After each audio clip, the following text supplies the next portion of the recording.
Imagine a time when the legal system was based not on evidence, but on miracles. If you were a pregnant woman in the Middle Ages accused of unlawful conception, your fate was decided not by a jury, but by boiling water and red-hot iron. Your innocence literally hinged on whether God intervened to stop your flesh from blistering.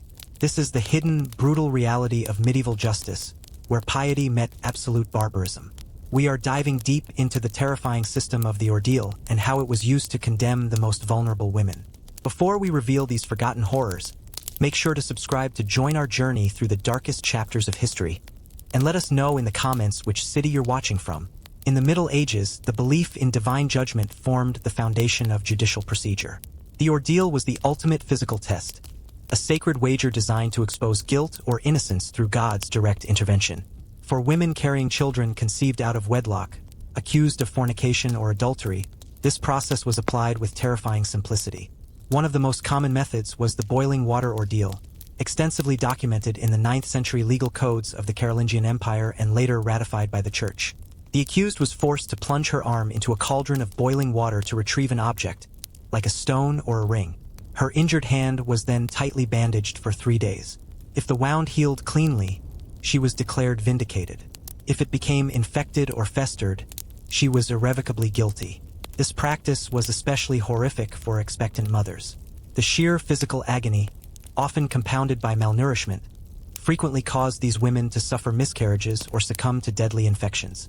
Yet, both religious and secular authorities universally accepted these tragic outcomes as an expression of God's own will. Another variation involved carrying an incandescent iron. The woman was required to take a specific number of steps while clutching a glowing bar of metal. If her severely burned hands healed without complication, she was purified. If not, the punishment was immediate, ranging from severe flogging to permanent institutional confinement. In a civilization that prized public reputation above all else, pregnant women were never exempt from the full weight of medieval superstition. Their destiny was never truly in their control. It was abandoned to the merciless water, the scalding fire, and the deafening silence of the Church. Picture this chilling scene. A woman, visibly pregnant and exposed, is tied to a sturdy wooden post in the heart of her community square. The crowd watches silently as the executioner raises a red-hot branding iron. In a single, searing moment, her skin is scarred with a lasting symbol, the physical stamp of her transgression. This was a grim reality.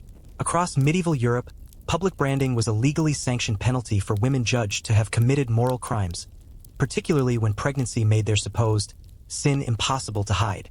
Throughout the High and Late Middle Ages, legislation across the Christian world treated a woman's sexual conduct as a critical issue of public order and collective morality. When a pregnancy occurred outside of legal marriage, it instantly became the physical proof of her moral failure, and often her legal conviction. Local courts and church tribunals responded with punishments designed to maximize pain, humiliation, and public exposure. In regions like Normandy and Brittany in France, local customary laws specified that women convicted of adultery could be branded on the cheek or forehead with hot iron. This was intended as a means to permanently identify their moral depravity. These laws were partly derived from ancient Roman legal traditions, where stigma branding had long been used as punishment for perceived moral failings among the poor or enslaved. In 13th century England, ecclesiastical courts handled numerous cases of fornication, especially for unwed pregnant women. While physical branding was less common than on the continent, public penance was standard. This often entailed walking barefoot through the city wrapped in a simple white sheet, sometimes with a noose around the neck, while publicly reciting her sin. Practices recorded in the archdeaconry court documents from places like York and London.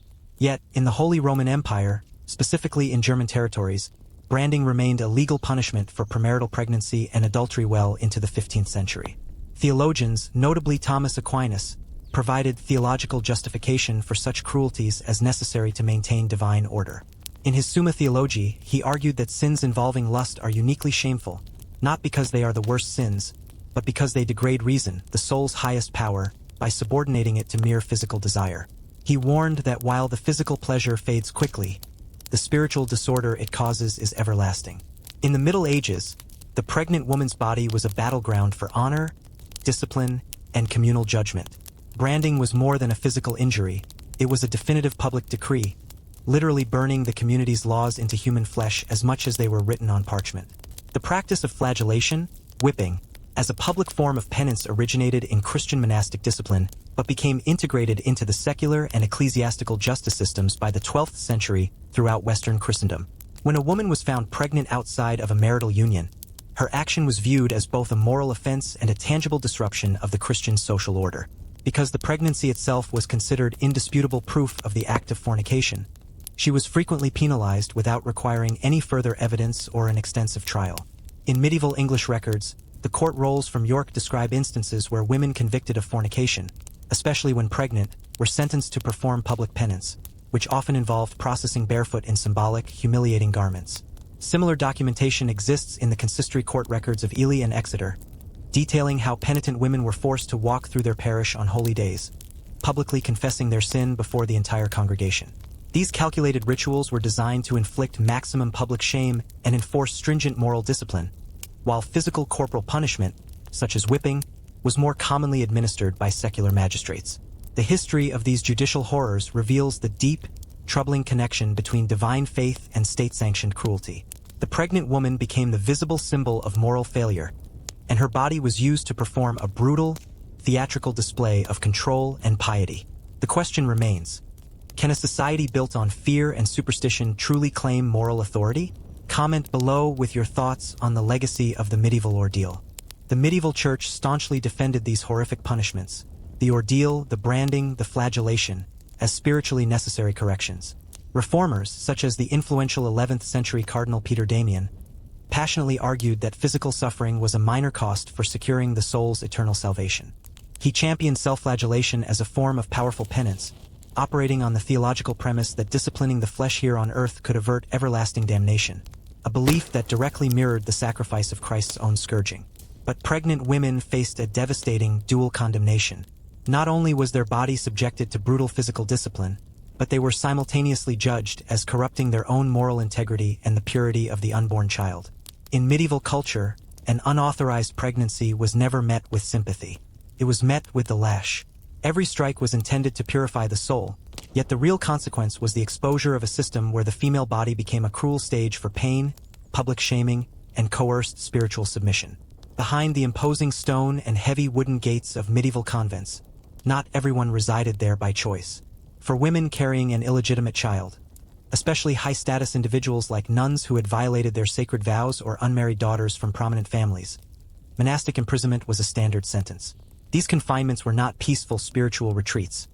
They were punitive isolations where stark silence, severe austerity, and utter seclusion replaced physical punishments like whipping.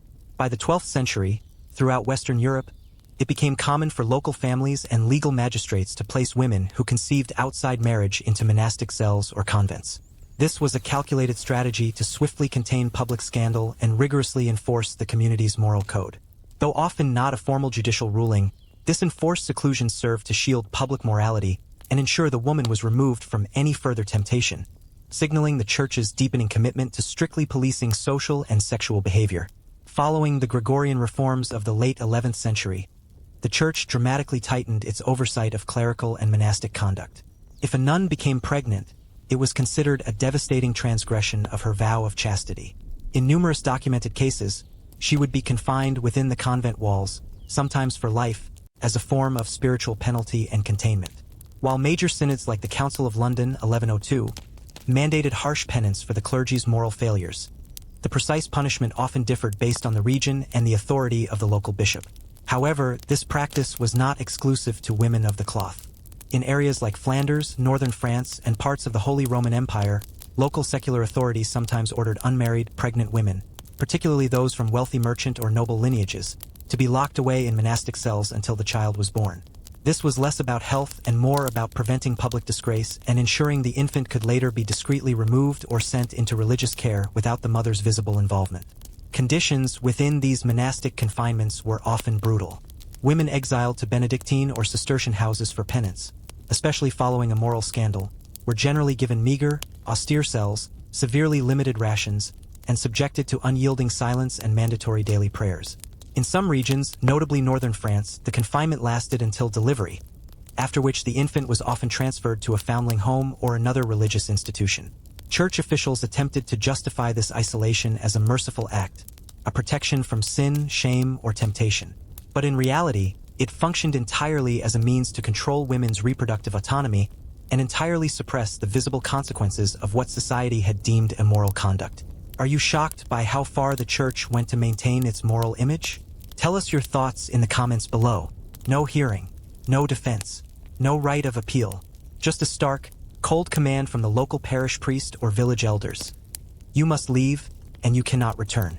For countless pregnant women in the Middle Ages, especially those without a husband or a protective family network, banishment was not a mere threat. It was codified social policy. Becoming visibly pregnant outside of marriage could result in total expulsion from one's community, frequently enforced under the threat of excommunication or severe corporal punishment if the order was disobeyed. This system was pervasive across late medieval Europe, particularly in smaller, tight-knit rural villages where Christian moral discipline was fundamentally linked to the community's reputation. Residents were expected to strictly adhere to a rigid social code, and an unmarried pregnant woman represented a visible spiritual and communal disruption. In medieval England, the manorial court rolls occasionally contain records where unmarried pregnant women faced penalties, including public penance, stiff fines, or even formal exile from the village land. In agricultural regions like Norfolk and Suffolk, these women were essentially treated as having completely forfeited their moral standing within the community structure. In medieval society, exile functioned not simply as a punishment, but as an act of total erasure. A sinful pregnancy rendered a woman an untouchable outcast, her body deemed incompatible with the moral framework of village life. In banishment, she was forced to vanish, out of sight, deliberately forgotten, and stripped of the protection afforded by the very community that had once been her home. Through the cruelty of forced trials, public humiliation, and ultimate exile, medieval societies inflicted profound, lasting suffering on pregnant women. This reveals how law, religious doctrine, and communal fear could perfectly align to punish vulnerable bodies and utterly crush human spirits. These brutal customs did more than just penalize. They served to aggressively reinforce power structures and silence vulnerability. History's harshest judgments continue to resonate today in modern debates over bodily autonomy and justice. As the scholar Saint Jerome famously warned, "A thought can lose virginity." If you want to understand how these historical rules still shape our world, be sure to subscribe and check out our next video.